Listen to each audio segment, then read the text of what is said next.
Hello, I'm John Weiler with the Sovereign Passage Assembly, and this is our daily brief for January 28th, 2019. Okay, we're coming off of Sabbath, where we finished up with judgments, the signs, wonders, and judgments, and we see Yashar'el being pulled out of Mitzrayim. And it's a big deal to us because in that reading in Parashah, we get our first appointment that we are to keep with YAHUAH of the Passover and the appointment of unleavened bread. And for us to keep that, well, for Yashar'el to keep it, was another sign that was being told to them of the Mashiach, the coming Mashiach. For us to keep that today, it shows us who we are entering back into our relationship through. So who we place our faith in. So we place our faith in YAHUAH through the Mashiach, okay, through YAHUSHA, the Mashiach. And we do that because we can see him in his word.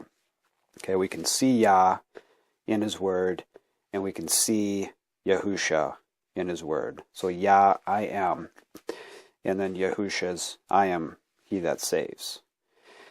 So we have that now, that appointment that we honor, because for Yashar'el, the first being drawn out of the world, out of all the people in the world, chosen by YAHUAH, they keep this appointment, or have kept this appointment, because that's their yeshu'ah, or salvation.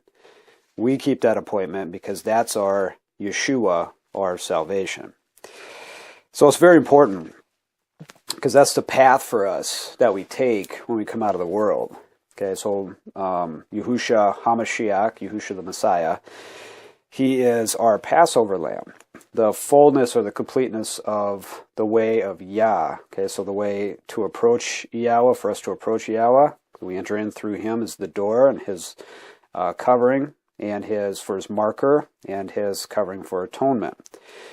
And how we approach other people, okay, through the Torah. So he is the completeness of that. We look to him for all things, okay? Because he is YAHUAH. He is the Word made flesh, okay? So that's what we strive for. But he gives us the path through this Exodus portion of repentance through the covering of our Mashiach, and then the coming out of the world and turning back to the way of unleavened bread, where we take the corrupting agents out of our lives. So whether we remove ourselves from the things that corrupt us or keep our eye away from YAHUAH, we stop doing that, stop going there, stop being around people, or we take and remove physically the things from us that cause our eye to turn from the way of Yah. So that means that our thoughts constantly are not on Yah, but our thoughts are on something other things, okay, something else. And what we're going to be talking about today is just a continuation of that, because this Torah was written for us today. Torah was written for Yashar'el then. Okay? So it's just an amazing thing when we know what truth is. The truth is the word of Yah. And that's where we place our belief. Then we can see the method within the Word that calls to us to do the very same things that were told to this group here. It was told to Adam and YAHUAH, or Adam and Eve, all the way back in the beginning. And we can also see where things went wrong. That's really important. This Sabbath was, it's every Sabbath is wonderful, but this Sabbath especially, when speaking to my children, and my children are 10, 8, 6, and about a year and a half, but we do our Sabbath study in the morning, our Parashah study, and when we do that, we don't dilute the word or dilute the presentation even. I speak it to them as it's spoken to us, and give them the information that's necessary, okay, for them to make their choices. Because that's the most challenging part, is to deliver what it's like to not follow YAHUAH. So like this group right here of Yashar'el is coming out. They're coming out of, this mixing of lifestyles. Okay, so of what is the concept of Elohim within the concept of all these other gods, that we see with the judgements that directly reflect the gods that Mitzrayim were worshiping, these articles of worship or items of worship. What it's like to be in a world today where you're worried about money, or you're worried about not getting what you want out of it. There's all kinds of worries, and not getting the people that you want, not getting the respect you want, the love that you want, the car that you want, all of these things. And the worry that come with that, how am I going to pay my bills? How can I get ahead? How can I make my life better? How can I take the authority upon myself to better myself? Okay, because that's really what's occurring there. And to speak to that to a household that's being raised in the way of Yah, to know the contrary, what it's like to be contrary. Because we don't want them to be contrary. We want them to always be single from the moment that they're up, because that's the completeness or the fulfillment of the Torah is love.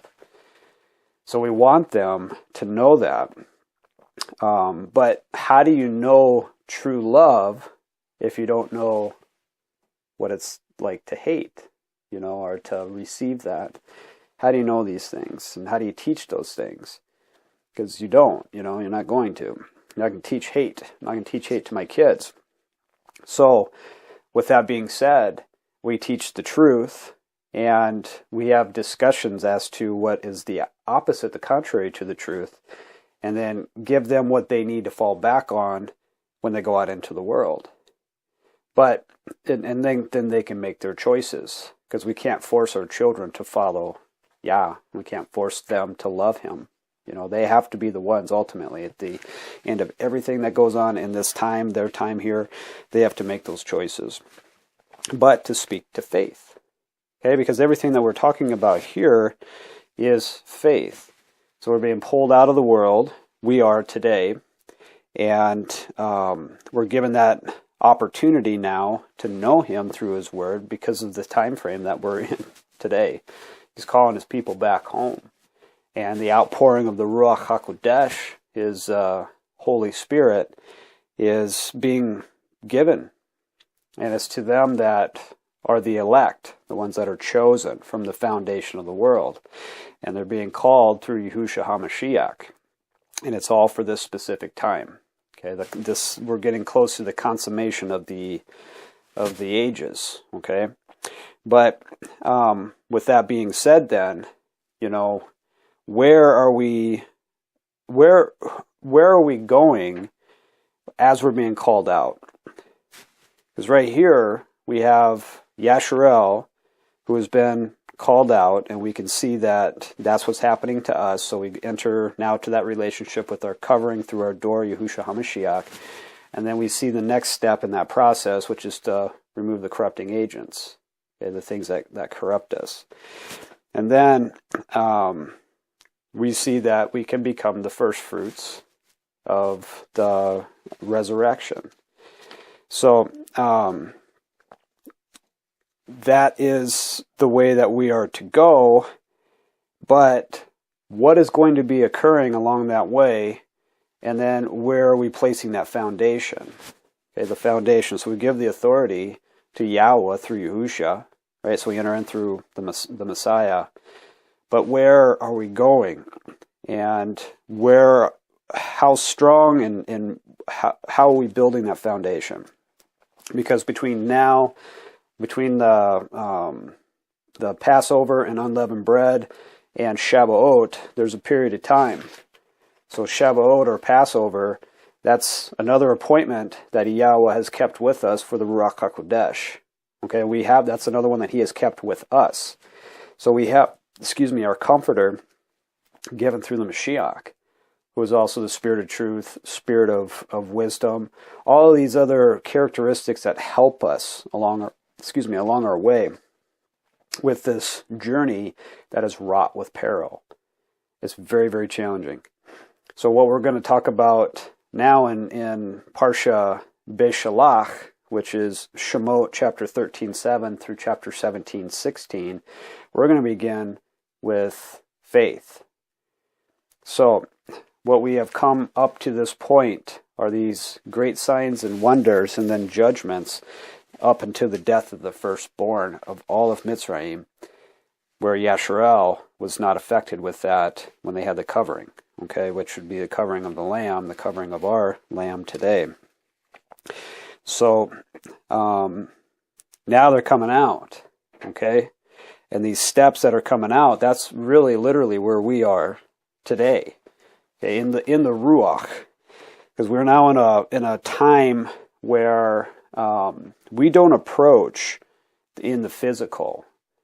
Okay, nothing here is that we're going to do physically by keeping the Torah and the statutes and ordinance within there are going to have any real true merit if we're not approaching with our Ruach. Okay, what that means is with our heart, which is our desire. Okay, our desire to be with Him.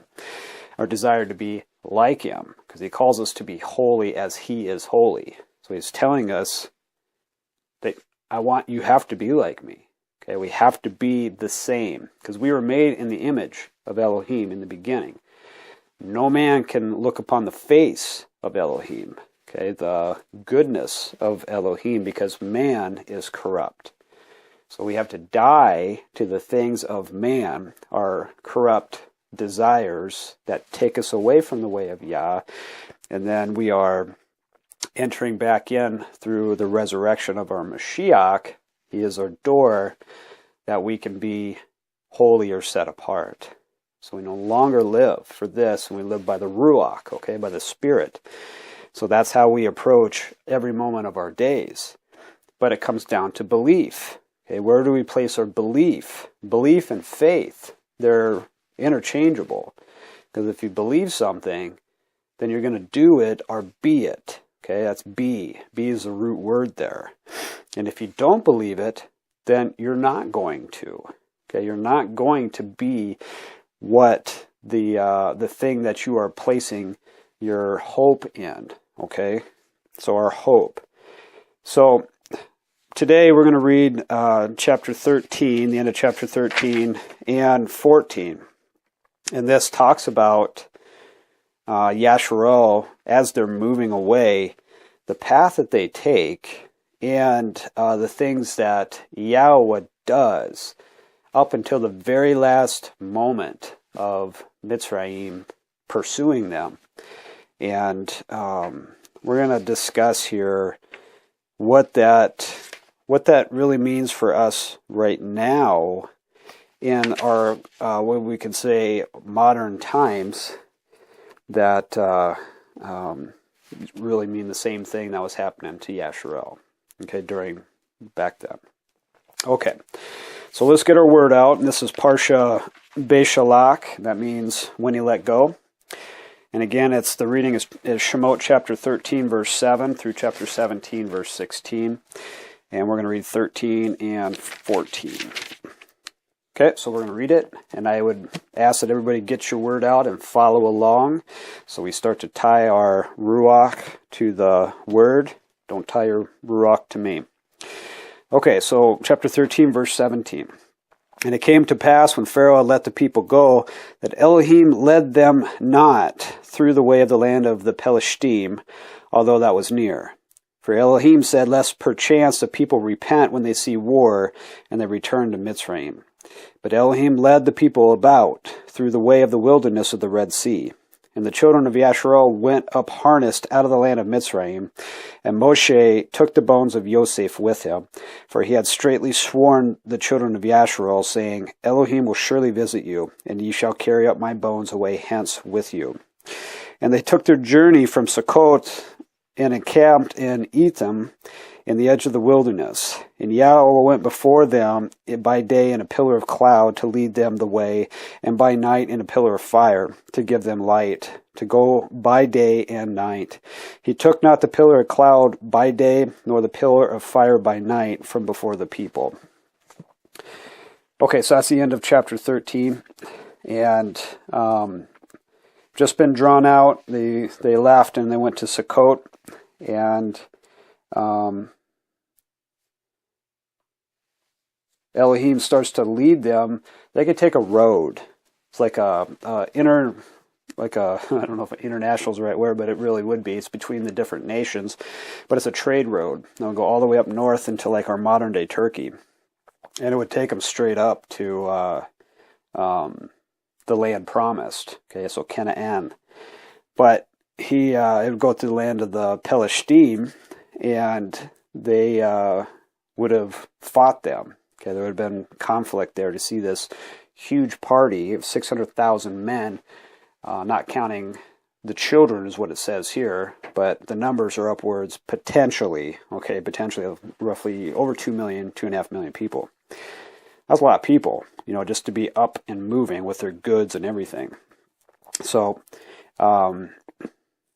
Elohim led them in a different way. So instead of going north, if you look on a map, and we'll have this up on the Sovereign Passage website, but down to the Red Sea, they're going south, and they're going kind of the opposite direction. And what ends up happening is they get into a series of wadis, which are like very narrow little canyons, and it's for drainage, so that everything's draining into the Red Sea. And they get to a place as they're walking to where there's no escape.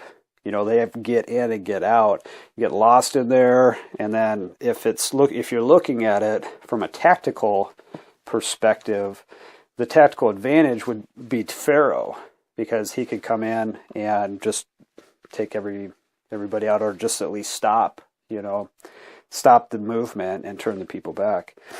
So that's the direction, though, that Elohim leads them. And he's leading them by day in a pillar of cloud, and by night a pillar of fire to give them light. So they just continue to move. And he didn't take the pillar away, cloud by day and pillar of fire by night, from before the people. So he was there, so they could see him. They could look up and see. And they knew where to go. Okay? That's important there to put this into our thought process. So what they could see and where they were being led. Okay, so let's continue on here with chapter 14. And YAHUAH spoke unto Moshe, saying, Speak unto the children of Yashar'el, that they turn and encamp before Pi-ha-Keroth, between Migdol and the sea, over against Baal-Zephon. Before it shall ye encamp by the sea.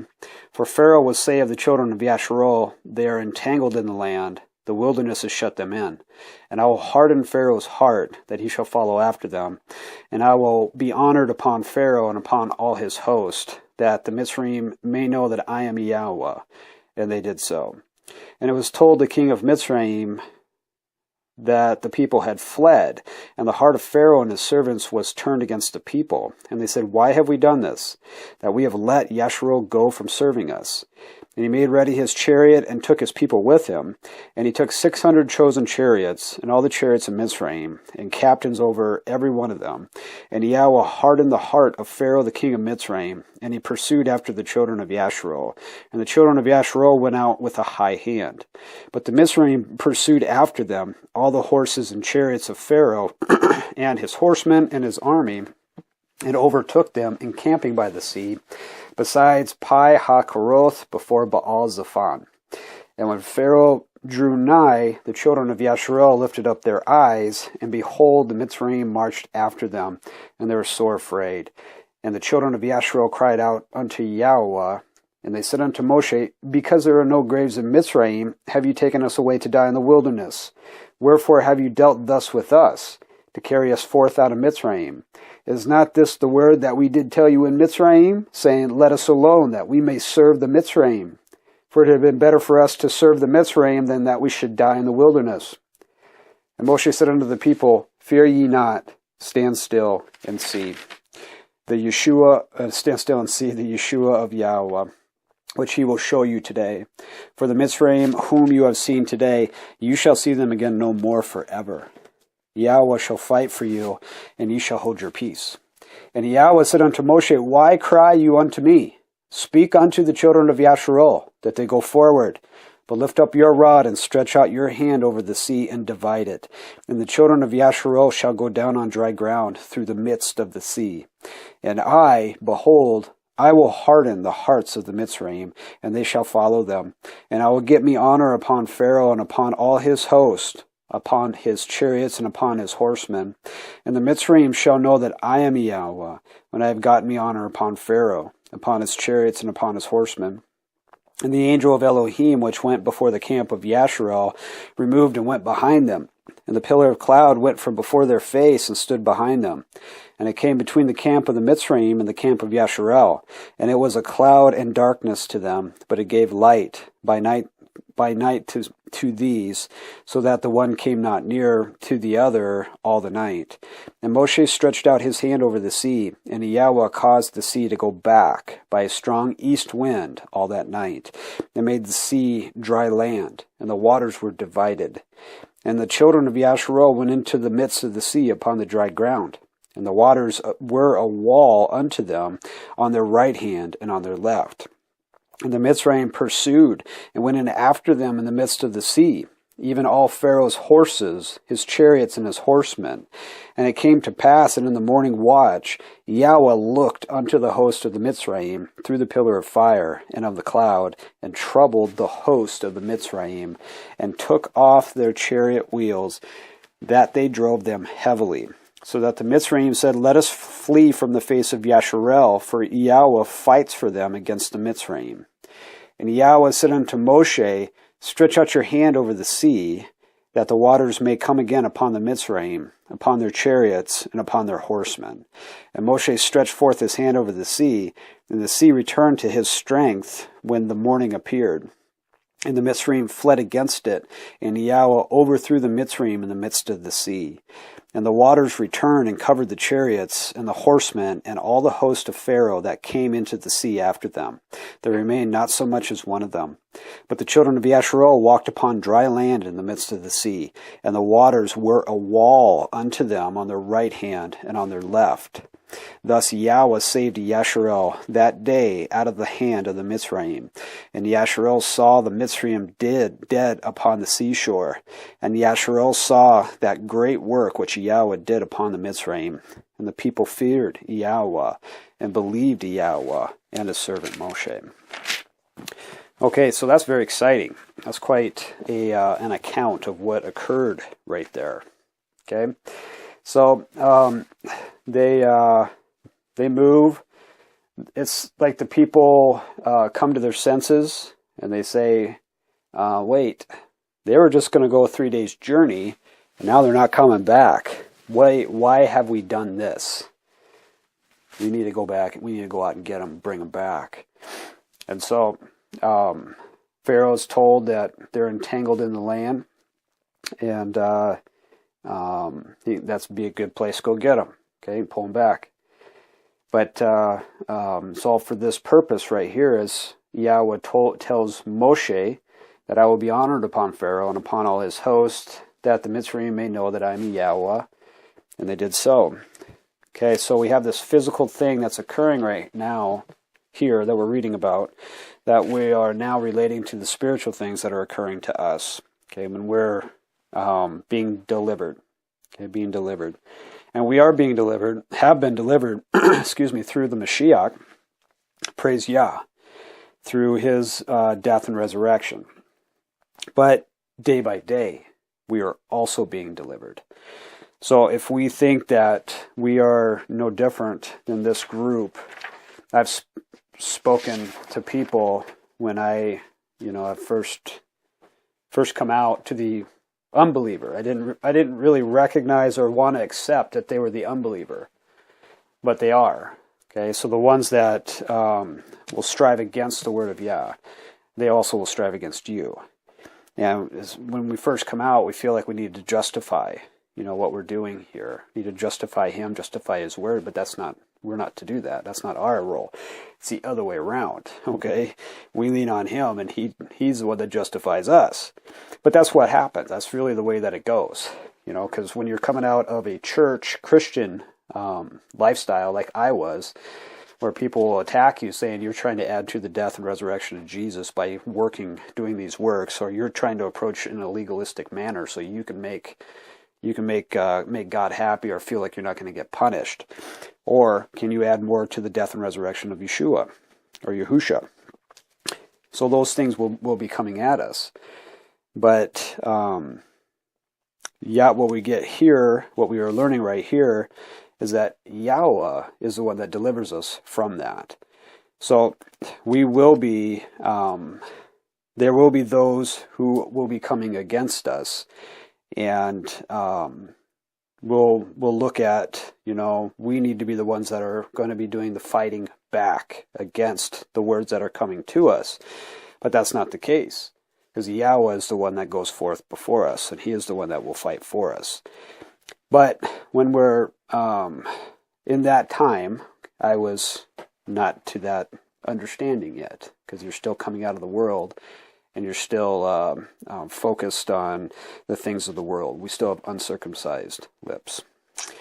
But speaking to a woman who is very dear to my heart, she was referring to the Israelites as those silly Israelites. How could they not see these things? And they still decided to go against God. Silly Israelites, these silly Israelites who had all of these signs and wonders that were given to them, but yet did not believe.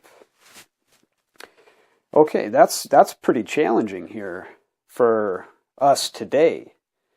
Because what do we have to stand on as far as signs and wonders to believe? We don't have anything. We have zero. In fact, we have a cultural bombardment of the serpent for the opposite, for the science and all these other signs that we are taught in our schoolhouses that go directly against the fact that there is a creator. It goes directly against that the world was made for man and not man for the world. So all of those things we're constantly bombarded with, which affect our belief, right? So for us to be looking here at the Word and to take these steps of repentance and begin to pull the corrupting agents out of our lives, we can look at this and see the things of the world that we are bombarded with and say, well, no, that's not true. I used to believe that, and I can see that they believed that to be truth, but I don't believe that anymore. I put my foundation here. I believe this to be true. So faith and belief. Right here, this group is being forcibly taken out of the land of Mitzrayim. And eventually, and up to this point right here, this is and he let go. Okay, or when he let go. Pharaoh. So right now, this group is being taken out with a promise of something better. Promise of something better. Group of Yashar'el. And they are placing their faith in Moshe, that following him, that this is the right way to go. And Moshe is following Elohim. So we have the belief and the faith here of those who are coming out. So the repentance, the opportunity to repent for the Passover, the unleavened bread, and then that opportunity to be the first fruits or the firstborn. And then now we're living our lives, okay? So we're seeing this parallel here with us. We know the way, or we know who we're wanting to put our faith in, but we still have the things that we're tying us to the world that's around us, that we're coming out of. And that makes us double-minded. And that brings fear and mistrust. So here, Pharaoh hears this, and he says, well, let's go get this. The servants, the heart of Pharaoh and his servants was turned against the people, Yashar'el, and they said, why have we done this? Why have we let Yashar'el go from serving us? And then they went out to get him back. Now, for us today, we know that that's happening. That there is always that call to bring us back into the world that we are so desperately pulling ourselves out of. Okay, we read this quite very, very often in Revelation chapter 12, verse 17. Let's just see if I can open there quickly. 12:17. It says, and the dragon was wroth with the woman and went to make war on the remnant of her seed, which guard the commandments of YAHUAH and have the testimony of YAHUSHA HA'MASHIACH. Okay, and if you're just joining us, go back and listen to some of the video so you can get a context here, or just read it. Chapter 12. Because where we are right now is we are striving to be the remnant of the seed of Yashar'el, and the dragon, who knows he has a short time here, is wroth with the woman and went to make war with the remnant of her seed, which guard the commandments of YAHUAH and have the testimony of YAHUSHA HA'MASHIACH. That's us today. So the war that's occurring here, Pharaoh's coming out with a war party to make war, and he's with the intention of bringing them back. Okay, making an example and bringing them back. The same thing's occurring to us today. Okay, we're constantly at war, just like they are. These silly Israelites, right, who lack the belief, but we are the same exact way.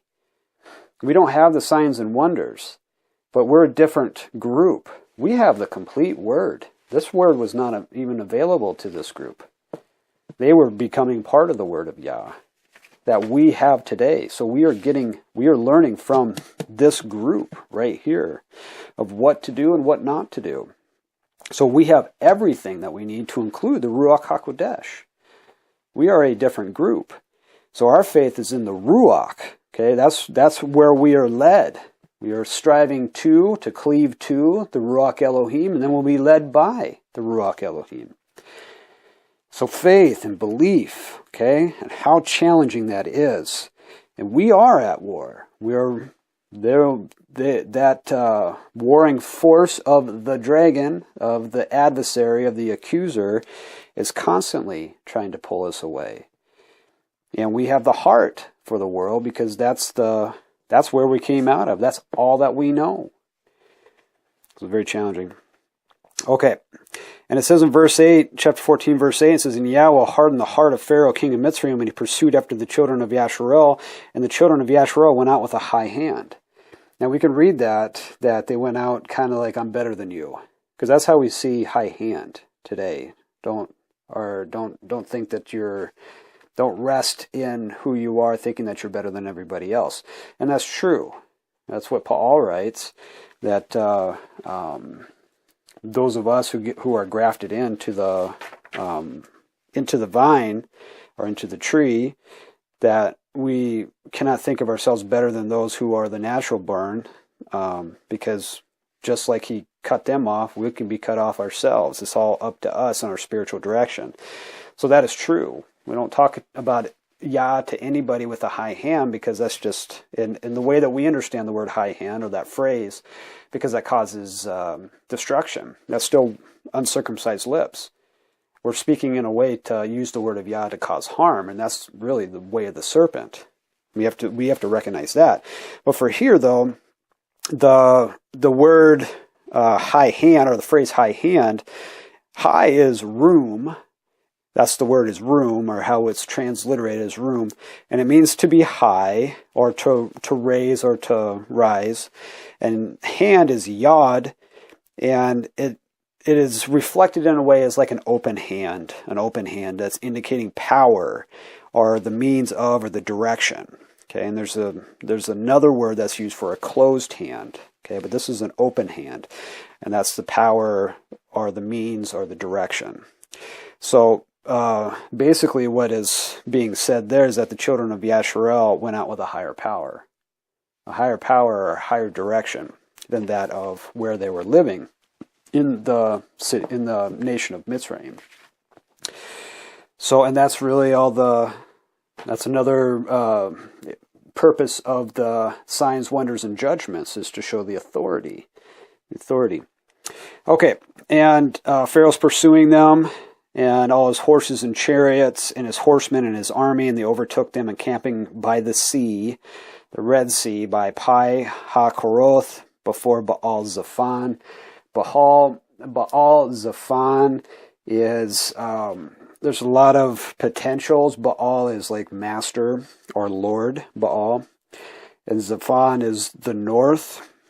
So the Lord of the North, we see Yashar'el camping before the Lord of the North. And I've looked up the Lord of the North over previous studies of this, and it's like a god that's worshipped. The seafarers can be seafarers. There's just different things. Zephon is can be associated with another god that tried to overthrow Zeus in the Greek pantheon of gods. Okay, so it relates directly to the authority of what's being worshipped on this earth. The Lord of the North is also can be related to groups of people. So, Lord of the North that will be coming against Yashar'el. The Lord of the North that will be overthrown in the end times. There's a lot of potentials with that. Okay, but that's where before Baal Zephon. So they are there by the sea. Okay, that's where they're right at that edge before Baal Zephon. So we're looking at that as physical location and possibly a moment in time. And then when Pharaoh drew nigh of Yashar'el looked up, children lifted up their eyes and they were afraid. They see this big army coming. And what they say to Moshe is, he says, because this is the way that it's put here, is because there were no graves in Mitzrayim, have you taken us away to die in the wilderness? You know, that's a pretty snarky comment, but it's given snapping out to Moshe out of fear, and said, wherefore have you dealt thus with us to carry us forth out of Mitzrayim? Is this not the word that we did tell you in Mitzrayim, saying, leave us alone, that we may serve the Mitzrayim? For it had been better for us to serve the Mitzrayim that we should die in the wilderness. Okay, what's that a statement of? It's a statement of unbelief. That's a statement of, no, we're good. I have what I want. I'm going to live the way that I want. Leave me alone. And that goes back to the beginning, when we come out of ourselves, of who we are now. When we're coming out and talking to people who are this, and they're saying, didn't we tell you to leave me alone? I told you to leave me alone. I don't want that. I don't want to talk about it. I don't want to go to church. I don't want to do any of this stuff. Because those are all words that I've received. When I go out and say, hey, look, please look here. You're on the wrong path. This is all wrong. No, it's not. Leave me alone. Okay, and then what should we do? Can we forcibly change somebody? What's happening here is this is a forcible change for our sake. Yeah, it's for their sake too, because it saves them. But they're being forcibly taken out of the world, and what they say here this is what we said before, to just leave us alone and let me stay here. I'm doing fine. We're doing fine. Even though we're in bondage, we're doing okay. And this is where it'd be better for us to be here. All right. If I'm going to go out there, that's going to be harder. I'm going to die out there. I'm going to die there. I'm going to die here. I'd rather die here. Okay. So the unbelief, though, right? And what's happening here is they're taken out with these great signs and wonders and judgments, and they're seeing this, and they're actually following, from our understanding, the pillar of fire and cloud, which they can look up and say, that's Elohim. Okay? If they could see that. All right? If they could see that. But anyways, they still have this out of fear. Okay, the fear of Pharaoh, of the army that's drawing near to them. We see the same thing, or can see the same thing today with the fear that we have with our life, the life around us. That's so much trying to take us back, to pull us back. Okay, and then Moshe says, fear not, stand still, stop moving, and you will see the yeshu'ah of YAHUAH, which he will show you today. So he says, stand still, okay, be still, and you will see the yeshu'ah, the salvation of YAHUAH. All right, YAHUAH shall fight for you, and ye shall hold your peace. So, that's very important phrasing right there, okay? We don't go out fighting battles. We don't go out trying to force people back into the way, or into the way, because we have never been in the way, coming out of the world that we're coming into. We don't do that. That's not our role in this time of the world. Our role in this time is to do what we've been studying up to this point, is to come out of the world, is to be the elect, the chosen. And that is so very hard because of the war that's being taken against us. And there's so many things that, that we have with our fears in our lives, okay, just our lifestyle in general.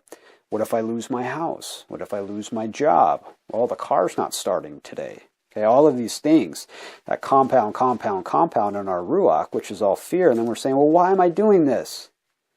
Why did I give all that stuff up? That doesn't make any sense. And it's the fear. It's a fear that leads to that unbelief. Because our belief here is that this is truth. This is our foundation. Because Yahweh says to Moshe, wherefore cry you unto me? Why are you crying to me? Go and tell the children of Yashar'el that they go forward. You go forward. But he tells Moshe, take the rod, take the authority, and you're going to divide the Red Sea. And they're going to walk through on dry ground. They're going to take this path that is seemingly impossible. They're going to go where there's water, a big sea. And we have a thought that, it's not that big. Okay, that's the way I always thought. It wasn't really that big. It wasn't a lot of water. And in some commentaries on the word, it's like, well, it really wasn't the whole Red Sea. It was just like the top portion of it. That's not the case. There are markers today on both sides of it that Solomon put in. And you can find the videos for those. We'll post those on the Sovereign Passage website for the crossing of the Red Sea. But we can go there today, too. I mean, we have all this stuff right here with this drawing out of Yashar'el. There are physical signs that are still left today. But it's what we're talking about here is something that's seemingly impossible. You look across the Red Sea, it's big and it's deep. There's all kinds of sea life in there. It's a larger. This is a larger feat than what our minds, I think, can truly comprehend, unless we're somewhere near large bodies of water. So, what he says is that you're going to take that, stretch a rod over the sea, and I'm going to divide it, and then I'm going to get the honor from Pharaoh because of this. This will be the end of it. And Moshe had told them before that the Mizraim that you see here, you're not going to see again forever. Okay, and that's what it is. Verse 19, an angel of Elohim, which went before the camp of Yashar'el, removed and went behind them and stood in between. Because this is YAHUAH that fights for them. Today, it's YAHUAH that fights for us, or takes care of us. Okay, we have the Ruach HaKodesh, and then he knows whatever we want whatever we need before we even ask for it. Mashiach tells us that in what we call the Sermon on the Mount now. But ye of little faith. Okay, that's what the Mashiach speaks to us. Ye of little faith. Now this is a big deal right here. We got to kind of think about this in a realistic perspective. If you're coming out and then you're just all of a sudden going to leave from these overlords that have had the power to kill you and enslave you. Now they're coming after you. You got this great mighty army. Yeah, you're going to be a little scared. You're going to be like, well, what's going to happen here? Are we gonna have to fight these guys, or what's going on here? And seemingly impossible. You're backed up against the wall. But Yah is the one that takes them through. Yah is the one that takes us through. Okay, this narrow path, this chosen path, this seemingly impossible path in the world. But we do it by faith. We follow this path by faith. Okay, so Moshe stretched out, verse 21, stretched out his hand over the sea, and YAHUAH caused the sea to go back by a strong east wind all that night, made the sea dry land. And the waters were divided on both sides. Okay, waters were divided, and right up the middle was the way of Yashar'el, the upright of El. And they went upon dry ground, and they're like a wall. Water's like a wall on their left and right. And they went through, and then the Mitzrayim pursued them. And then it came to pass that, what it says in 24, that YAHUAH looked unto the host of the Mitzrayim through the pillar of fire, and of the cloud, and troubled the host of Mitzrayim. Okay, put them into confusion. Took off their chariot wheels, they that drove them heavily, so that the Mitzrayim said, let's flee from the face of Yashar'el, for YAHUAH fights for them against the Mitzrayim. Okay, it's interesting, because you'd think that they would know that already, but with everything that they have seen, to include this pillar, cloud, and fire, but I think the interpretation of this is different for the different portions, or I guess what we could say the amount of belief. Okay, when we first come out of the world, we have a belief. We can hear and start to see the light, and then we begin to turn, and we go through that process of coming out of the world, which is the removing the chametz, or the leaven, and then we get the fire, which is a Ruach HaKodesh, and then we have this sanctified dwelling place, but it's still a process. So I can say, for example, I believe much more now than my belief is much stronger or more solidified now than it was 2-3 years ago. Really, truthfully, it's stronger now than it was 2 or 3 weeks ago. Okay, yesterday, right? Because that's how it goes. When we're immersed in the Word, immersed with the water of the Word, and we have that Ruach, and all we're seeking is Him. Through all of our moments, throughout every day, from the moment we get up to the moment we go to sleep.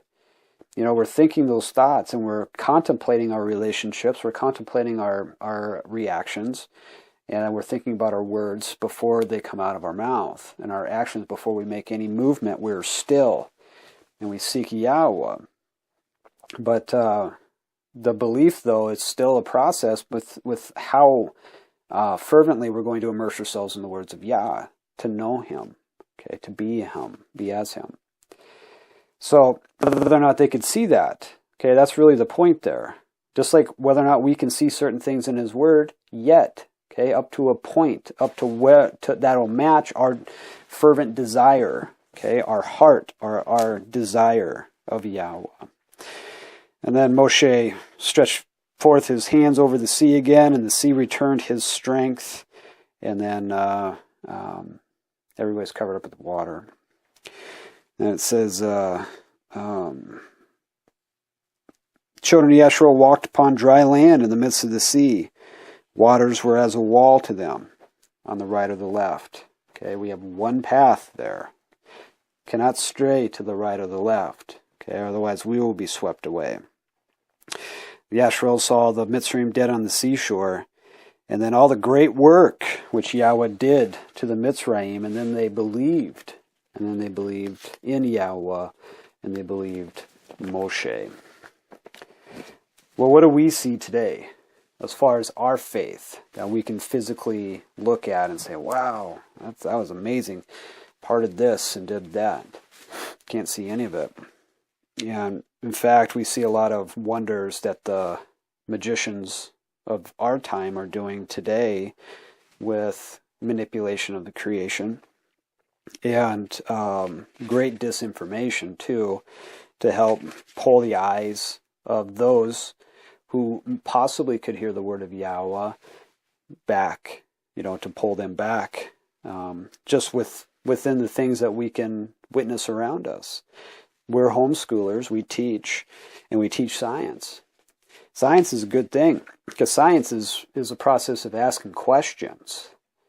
But there's also much of that process, the scientific method and things along that line, that those who are professing it in the world today that follow the words of the serpent go directly against. And that's to be expected, because the way of the serpent is lies. Okay, because he is the father of lies. And then those who follow the words, the way of the serpent, will then speak the lies too. But when we're talking about, the things that we can see, these signs and wonders and the beauty around it, when we grow up being taught that the world around us is the opposite of what it tells us here in the Word, what He tells us the creation is, how it was made, and what it was for, then that's all that we know. To even come out of that is very challenging, because it goes directly against the Word of Yah, and that's what we've been conditioned as the truth. And we don't have the miracles that we're seeing. We don't see them as miracles. We see them as natural disasters, or things that are outside of the judgments of Yah, signs, wonders, and judgments of Yah. Because we now rationalize that in our world today as, science or medicine. So it's very challenging. So what it comes down to us then is faith, right? Faith. And truly, there's no proof in the world either. You're putting your faith either one way or the other. You're going to put your faith in the words of the serpent, or you're going to put your faith in the words of YAHUAH. Because we can't prove the shape of the world. We can't prove that. Okay, that's a topic. Or a topic whether it's a spherical shape, and that it's rotating, and that we're rotating around the sun. Okay, which is an object of worship, with all the other planets that rotate around, which are all the names of the objects of worship. Or if we're a flat plane, and that the sun and the moon and the stars revolve around us. Okay, there's two big differences right there, with worship especially.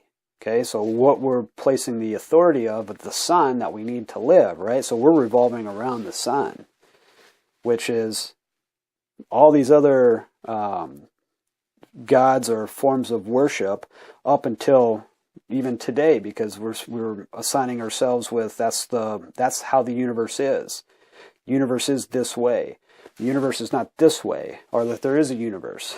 That the world is this way, of the way of Yah, where the sun is not an object of worship, and it's not the sun that brings life, and it's not the sun that truly brings light. It is YAHUAH. And that revolves around us because it is for us. This world is for us. When we worship the sun and the universe around it, we are just a speck. We are not important at all. We're just a speck. And that's what we're taught now, is that we are so insignificant that there's this infinite, ever-expanding universe out around us. And we are nothing compared to it. We're just a speck. Nothing. Whereas, the way of Yah, everything revolves around us. Even the hairs of our head are numbered. This world is for us. We are not here for the world. Our time here is to change. It is to prove who we are, who we are in relation to how we were made. So, to even to have these concepts though in place, we can't prove that.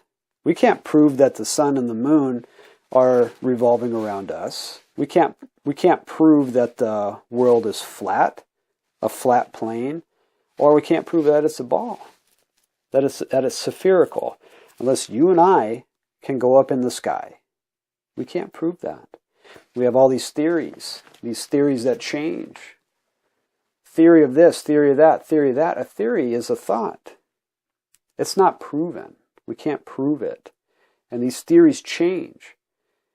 So we have to then place our belief in one way or the other. Either we're going to believe these theories of this ever-expanding universe, these theories that we're spinning and that we're tilting and all this stuff, in the face of those who are saying it's just crazy to think opposite of that. It's just crazy. I thought that we were far past these dark ages where they thought the world was this way.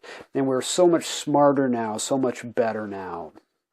You are stupid if you do this, if you question even anything, which is the whole point of science. We have to place our faith, right? You're not placing your faith in these people, these scientists or this science. You're not placing your faith there, so you're crazy or you're stupid. We choose to place our faith in the way of Yah, not the word of the serpent, right?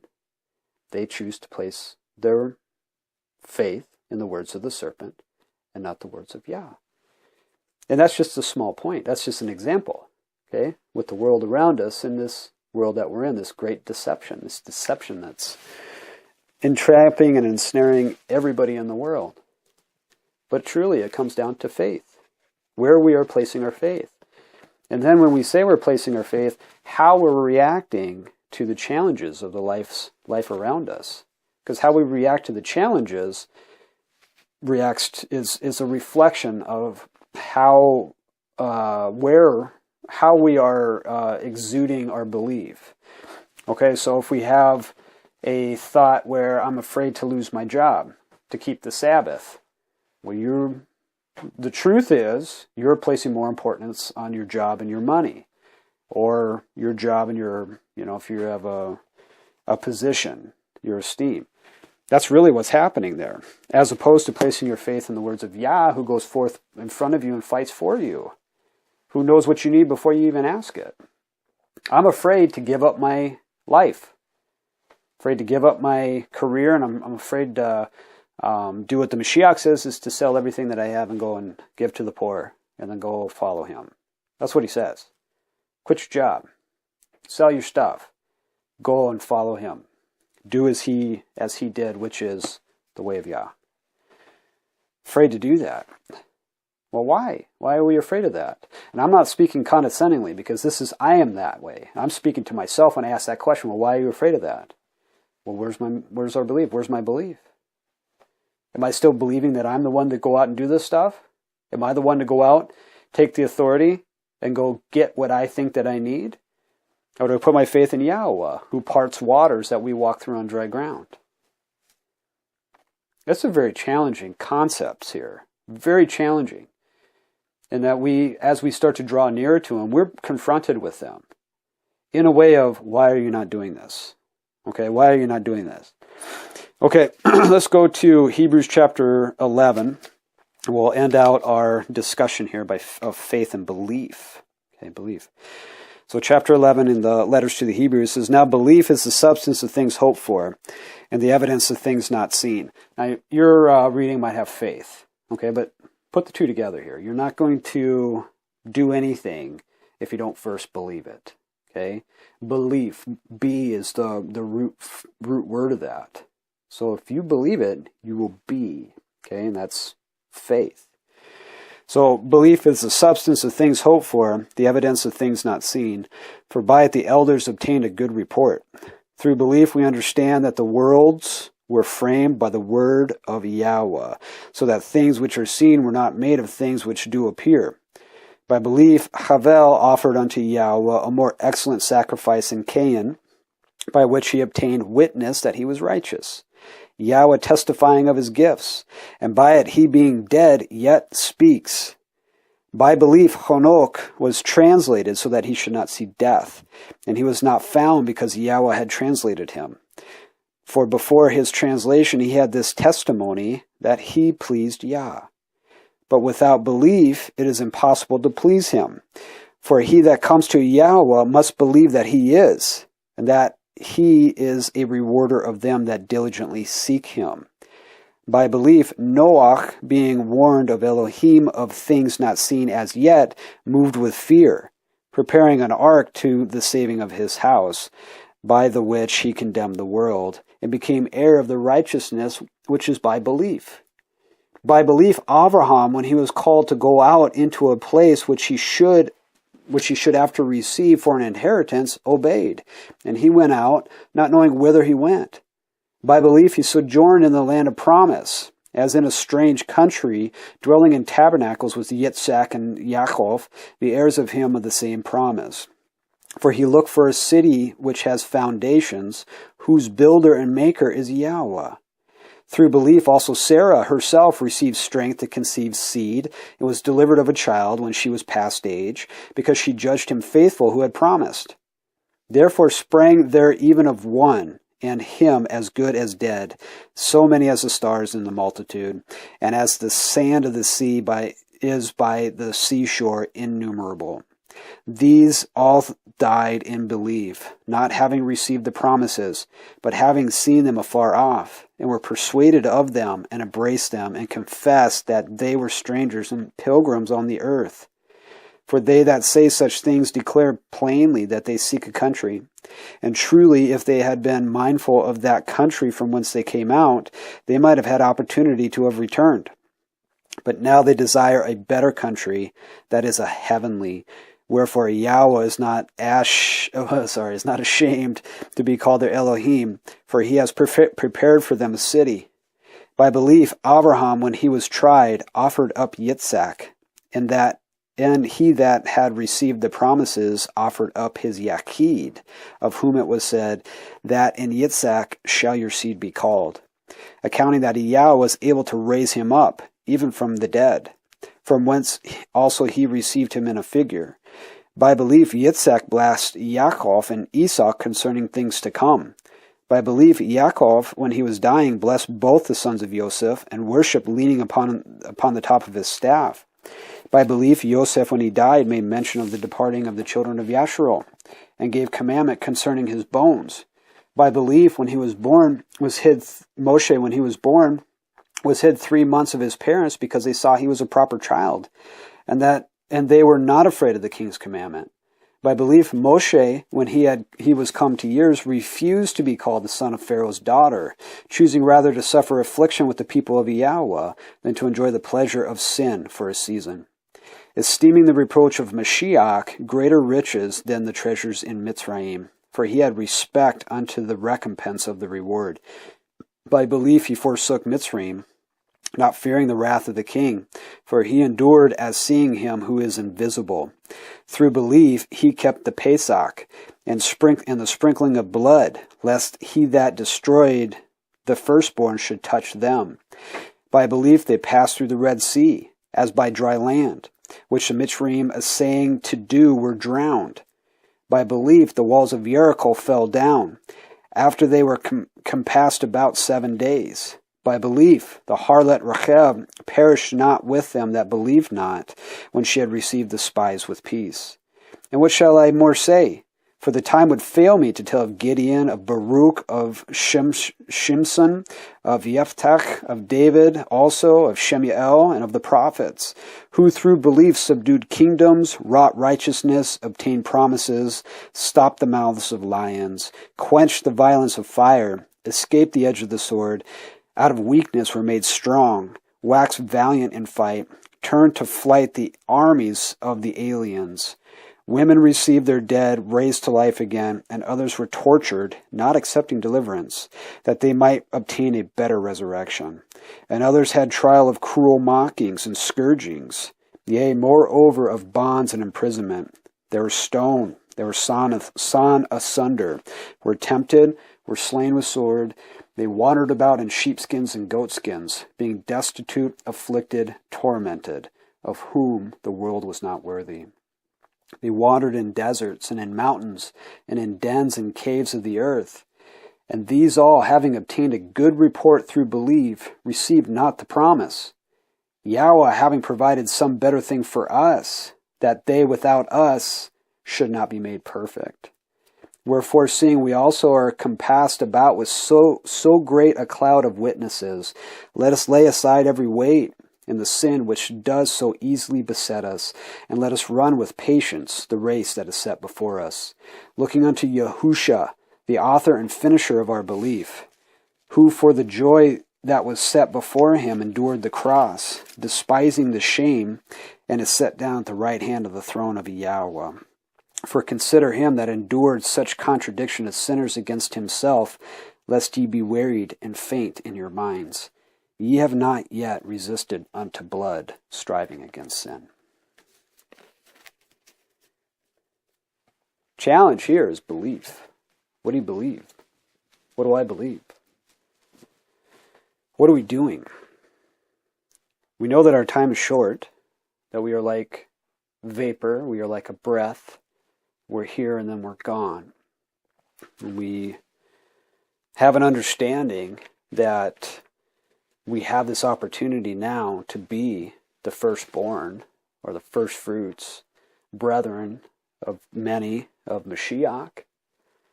We have this understanding. What are we doing? Are we becoming as the Mashiach? Are we becoming as YAHUAH? Are we doing as the Mashiach did? Are we doing what he tells us to do? He's the completeness, the fullness of the way of Yah. It is only through him that we even have this opportunity. So are we yielding to his authority? Do we see him today? And the answer is yes and no. Okay, we see him through his word, but by belief only. One day we will see him if we stay in the belief, if we stay on this path and do not go to the left or the right, and we follow Elohim.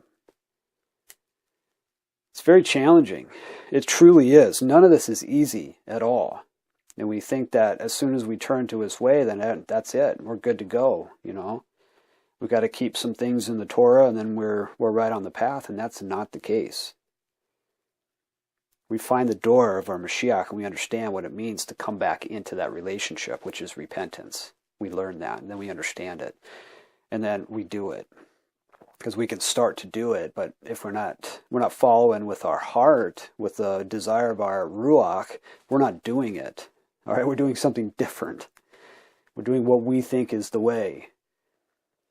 We have to understand the way first. The way back through our Mashiach was our Passover covering. He's the door back in to that relationship. And what that means, once we take that gift and go in through that door, we pull ourselves completely out of the world. All things. We don't go around, telling people this is what you need to do, who say, didn't we tell you before to just leave me alone, leave me in Mitzrayim, it's just be better to die here in this world, I'm not going to change my life. I'd rather just keep living the way that I'm living. Okay. Because what can we do there at that point? We're going to sit there and forcibly take them out. That's what happened with Yashar'el. And then where did Yashar'el go? It went away. They died. The firstborn died. Darkness and death. That's what's in the world today. We are the elect. We're chosen because we can hear them, but we can still be deceived. That's what Mashiach says. We can still walk right off that path. We have to immerse ourselves completely in the word of Yah. In the water. That's baptism. We got to keep ourselves immersed in the way of Yah. And we follow the Ruach HaKodesh. Just like Yashar'el's following Elohim. Out of the world. Okay? Out of Mitzrayim. Out of the world. That's what we do. And it is not easy. We just read right here in Hebrews. It just gave us a quick recap of everybody that has followed YAHUAH up until the point of Mashiach. And they all were treated very badly. Their lives were not easy. Life was hard. Because they forsook the things of the comfort of this world, which is the way of the serpent. Lusts of the flesh, as is put to us. So, it's a challenge. And it doesn't mean that life is just going to be hard, either. It doesn't mean that. It doesn't mean that we're physically going to be scourged, and that we're going to have this terrible life here until we die. It doesn't mean that. It could mean that, but really it's up to us. The scourging occurs is when we are still not quite there on the way. We still have not submitted ourselves, humbled ourselves to the way of Yah. That's truly what's happening. We don't see it that way in a lot of cases. We look like, man, this is being punished or something. But the truth is, everything that happens is for the good of those who believe. And the whole point is to bring us on to his way through this path. So we're not going to the left and right. And we're following the pillar of cloud and fire. So we know where to go. We're just doing with this cloud of witnesses that the writers to the Hebrews are saying. This cloud of witnesses that we go, we put down the sin around us, and we run this race. We follow with belief and love, devotion, with great thankfulness that we have the opportunity through YAHUSHA HA'MASHIACH. Okay, so I hope that these words have blessed you, the words of YAHUAH, and have given you, as it's given me, a little more perspective as to what are we doing with our lives, with our moments throughout our days. What is our focus truly here? Because we can get to a point in our walk, what's called our walk, but a point in our lives with our understanding of, yeah, I get what I need to do now. Yeah, I already know that. When we have never gotten it, and we have never known what we say, what we profess to know, okay, what we profess that we are, who we are. Whether or not we're going to humble ourselves to the words and say, do I really believe? Do I really do, or am I really what I profess to be? Okay. Have a wonderful day today, and we will be back here tomorrow with to continue on with Parashah Beshalach. Thank you.